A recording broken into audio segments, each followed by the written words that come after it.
Баршаңызға сәлем, сіздермен Жансая. Бүгін сіздерге домашний лагман жасалу жолын көрсететін боламын.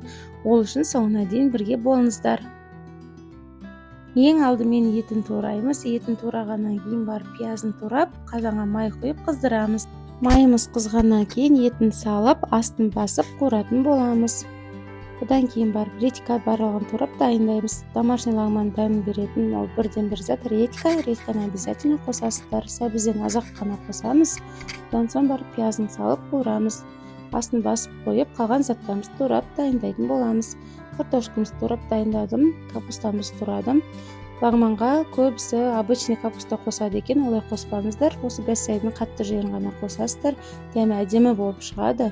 Обычный капуста қоссаңыздар, капустаның дәмі шығады да, лагманның дәмін өзгертіп жібереді. Бәссайға ауыстырып осылай жасап көріңіздер.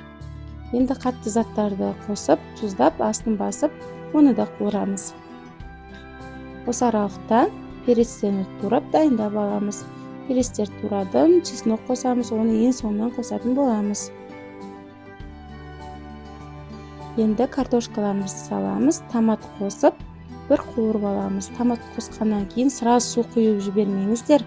Томат қуырылып, дәмі шығу керек, тамақтың түсі өзгереді. Сол кезде томат қоса салып, су құя салсаңыздар, тамақтың түрі де, дәмі де өзгеріп кетеді. Перецті ең соңынан қосамыз, бір қуырып, суын құямыз. Суын қатты толтырып құймайсыздар, подливтің бетін жауып тұрса болды. Сосын қайнатамыз. Қайнағаннан кейін чесногын салып, астын басып, уже өшіре берсеңіздер болады. Мамандарыңыз дәмді, әдемі болып шығады. Ешқандай приправа қосқан жоқпын, байқасаңыздар. Мен барлық тамаққа приправа қоспаймын, таза табиғи өзінің дәмін сақтап қалған дұрыс деп санаймын. Мінекей лагмандарым осындай әдемі болып шықты. Жасап отбасыларыңызды қуантай беріңіздер. Өте керемет, ерекше дәмі, енді тіл үйретін болып шықты. Менің каналыма тіркеліп, лайк басып отырыңыздар.